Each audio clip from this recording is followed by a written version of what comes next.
Come in. So on Deebo Samuel, what happened last week that changed your thinking from him being close to him going on IR, and did he have a setback? Yeah, we didn't think it was a setback because he was just real sore after running one day. But the soaring never got better. It just got worse and worse after one specific day. And usually after one day when it was sore, we thought it was just because he worked it hard. But when that got worse each day and not better, we knew ended up being a little bit of a setback. So that's why we ended up putting him on IR. You got anything else to that? Hey, Kyle. Oh, sorry, I got you off. That's right. It was just Chris. I'll pick it up from there. Right. What's George's situation? Did he have any kind of MRI or exam today? Yeah, he does. He has a knee sprain. We'll see how he comes in on Wednesday. He was a little sore today, but we'll wait to see how he is on Wednesday to see if he's able to practice or I'll be able to go this week. We know there'll be some question. Kyle, just looking at the film, what did you think of the interior of the offensive line and how they fared with some of the juggling you did there? Yeah, I was happy with them. By no means were they perfect, but I thought we took a step forward in how we played them last year. I thought we run blocked better than we have in our last two games last year, especially our game at home. I think we had like 30-some yards rushing, our worst one of the year. I thought we created a lot better holes, and I thought we held up in protection better. There was a couple times they got us there at the end, but I thought the line played pretty well. Hi, Kyle. Well, after watching the film, how do you feel that your wide receivers separated yesterday? From a separation standpoint, they did pretty good. From what the coverage they were doing and part of our game plan, they didn't get a ton of opportunities, but when they did, when we went to Bourne, he was open and made the plays. I think we went to Trent twice. I think he caught one, and the second one, the ball was a little bit behind him. Dante got open down the field, but didn't get there. The time we didn't use them a ton, but when they did their job. Hey, Kyle, on the final drive, the first down pass to Bourne in the end zone, and then the fourth down pass to Trent, both looked like they ran good routes and were open. Were those just simply bad passes on Jimmy's part? Yeah, they weren't perfect passes. He did get by him, and you guys all saw it. It would have been nice, I think, if Bourne would have gone up for it. I think he would have got the PI. So that's something he'll learn from that because he did get him, and it didn't look like Pat was going to be able to get to it, but I think it ended up hitting his hand. And I think if Bourne jumps up and goes for it, we'll end up getting the PI. And then the one to Trent, their timing was a little bit off on it. He did a little extra move at the top, and Jimmy hesitated just a little bit and tried to recover with his arm and left a little bit behind him. So just got to get better there with throwing and catching. Hey, Kyle, I know you've said in the past you don't really care who starts at running back. That doesn't matter. Raheem did get his first start yesterday. What went into that decision, and what kind of improvements have you seen from him just in this camp and this year? Really, I think Raheem just earned it last year. The way he came on in the middle of the year, the way he finished the year, I think – every running back would agree with me also that Raheem earned that. If you talk to Tevin, you talk to Jed and Jeff, I think they would agree. So he earned it. He went out there and kept doing what he did last year. I thought Raheem did have a good game. We got him going on a couple things. Did a good job in the pass game too. So I was excited for him. Hey, Kyle, defensively, what was the toughest part to watch on that film, or what disappointed you the most? Just how many opportunities we gave them just as a team, not just defense, but, I thought our defense played pretty well. I think we broke down there at the end, which, I thought we had a chance to run away with it early, and we didn't make a couple plays on offense that I thought we could have made, and we kind of let them hang around, especially when they got that block punt, which got them back into it. But after their 2 missed field goals, I thought we had a chance to take over again, and we really didn't on offense. So to keep watching the defensive film where they kept having to go out there series after series and it being 13-10 for so long, that was disappointing to put them in that situation. But once the offense did score and got up on it, we kind of needed them to answer it, and that's when they got real tired. I think we held them backed up. That drive was kept alive with a penalty. The one he got out of the pocket just a little bit was close to getting that safety, but they had a holding on the backside, which it is what it is. Wasn't part of the play, but letter of the law, that could go either way. So that kept a drive open. I think they had about 3 penalties that kept some drives going, which those are calls that are part of football. And by that time, I think we broke down. We missed a couple. They went no huddle a ton, which is. It's a little frustrating with no crowd noise, and they did a couple things at the last second, and we didn't communicate it out to the corners quick enough, and I had a couple busted coverages in there that had some big plays too. Besides that, they played a pretty clean game, but when you leave that quarterback out there for that long, you give him that many opportunities, you give him 80 plays, he's bound to make some, and he did a lot there in the fourth.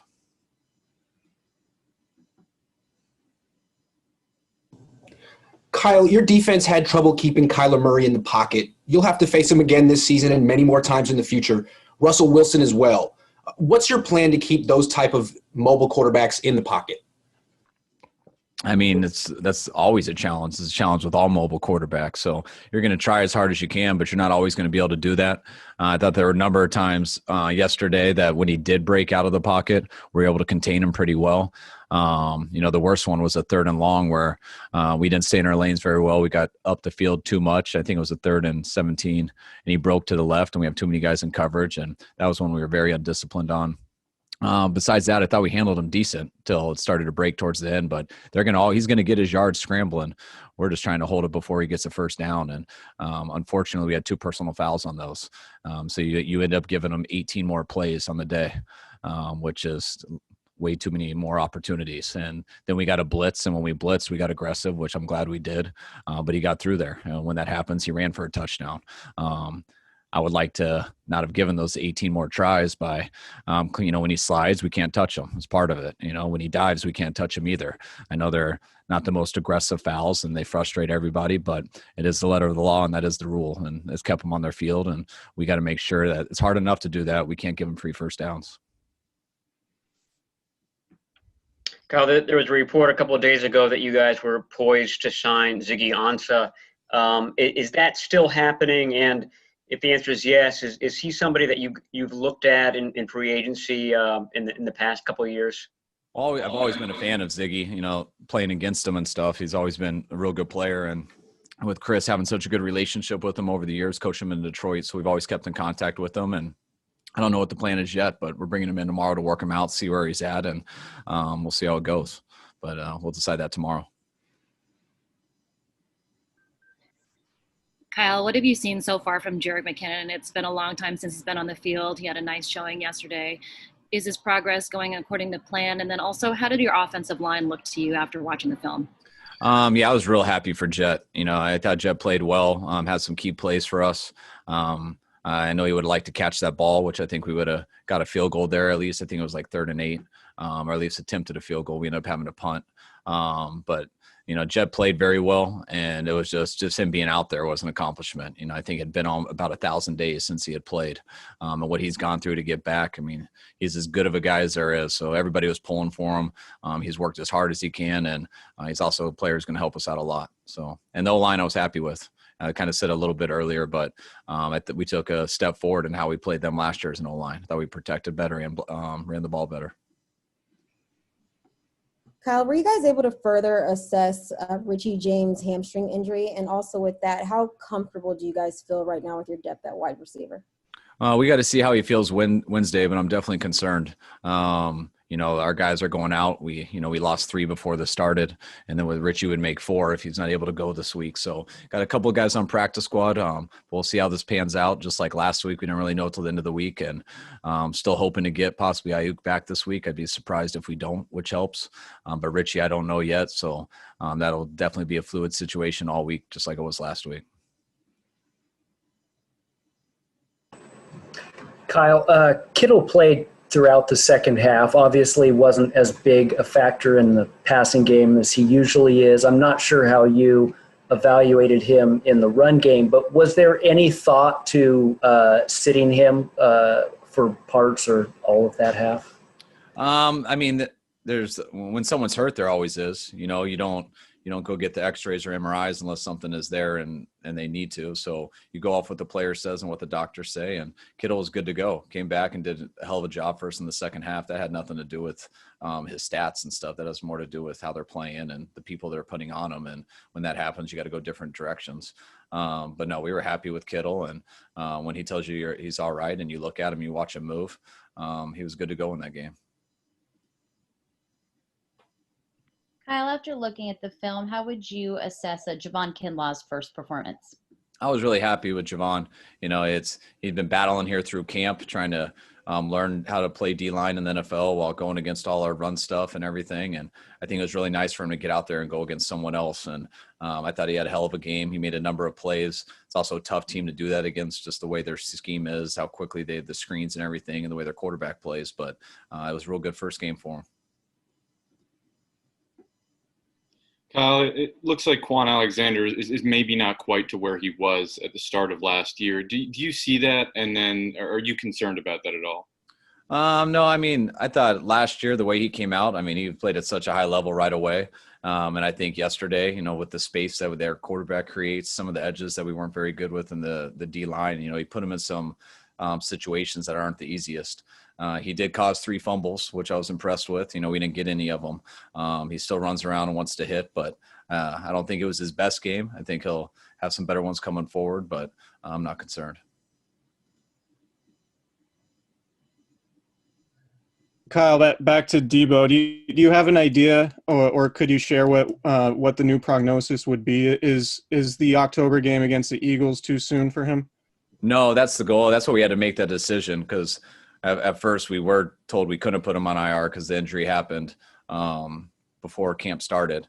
And then with the setback that he did have, they said it was all right. But we had to decide then so that game could count. So we can have 3 games in. So really hoping to get him back by the Eagles game. But we got to see how this heals and how it goes right now. Hey, Kyle, you kind of alluded to this earlier, but you know, those late slides that Kyler Murray does, and kind of the position it puts defenders in of, you know, trying to bring down a running quarterback, but also not get too close or not attack him too aggressively. Is that something, have you brought that up, or will somebody there kind of address that issue with the league office? Or, I mean, what's your thought on just kind of that quandary that style of quarterback puts defenders in? It's I mean, it's borderline impossible, but it's just part of this day and age of football. I get it. You got to protect everyone's head. You got to protect quarterbacks first and foremost.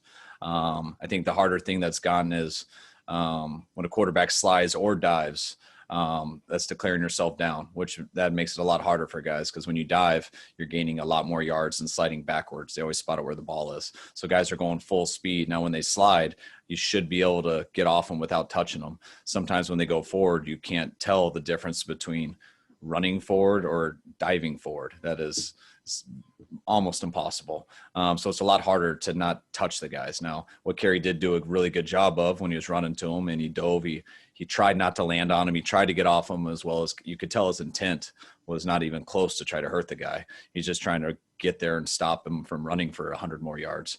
But it makes it hard, and that's part of this league, and it's part of the advantage running quarterbacks have, and that's just what it is. Every team's going to have to deal with that. Hey, Kyle, just back to those 2 throws from Jimmy on the final drive. Just separately, were the issues a lack of recognition, mechanical? What were the problems there? The ball was underthrown a little bit. I mean, balls are underthrown all the time. You don't always hit guys perfectly in stride. You underthrow a ball and it makes it not perfect, so the receivers got to go up and make a play, and they didn't. But there's nothing more to it. It's pretty simple. He underthrew it just a hair on both of them, and guys still had chances, but that would have been a real good play if they made it. Kyle, two things kind of on fans or lack of fans in the atmosphere. Why was it important for you to kind of remind the team of what the fans do to help them through a game? And also, did you feel like there was maybe some sort of a dip in energy or anything like that? A point yesterday where they could have really used the fans, and maybe they didn't have that reserve to dip into? Yeah, I mean, the fans only help us; they don't hurt us. And I wanted to remind the guys just because of we felt like the work we put in here for a few years and kind of how Levi Stadium was when we first got here to how it was at the end of last year. I mean, that was a lot of I think pain that the fans have gone through and the players and everyone involved with the Niners have gone through. And it was really, really cool and special where we got this place. And I know it would have been like that yesterday. And there's not a doubt in my mind, like watching our town, talking to our fans, like I know how fired up everyone was for week one. And it was unfortunate our players couldn't feel it. I tried to remind them that everyone's doing it in their house. You're just not going to hear them on the field. And by no means is that that's not why we lost. And we had plenty of chances to win that game. But I mean, that's going to affect everybody throughout this league. It's a different deal in that stadium. I mean, there's no one in there. When you can hear their whole no huddle offense, when there's no noise really. I mean, even the ambient noise was quiet. You barely could hear that. So it's a different deal. Hopefully it doesn't last because I know we want our fans there and I know our fans want to be there. So hopefully we can eventually get some people in there, and same time, hopefully our kids are going back to school too. Kyle, two questions. Were there any other injuries that popped up today? And two, is Mohamed Sanu at all on your radar this week, given your receiver situation? Yeah, I mean, we'll see how these injuries go, but I love Sanu. I mean, he's a hell of a player, so him being out there is always a possibility. We'll look into everything that we have, though. We got to know our numbers are going to be up this week, which we don't have that settled yet. But I wouldn't rule that out at all. I mean, he's available, and he's definitely a guy I really respect, and I think everyone in this league respects. So we'll see how it goes this week.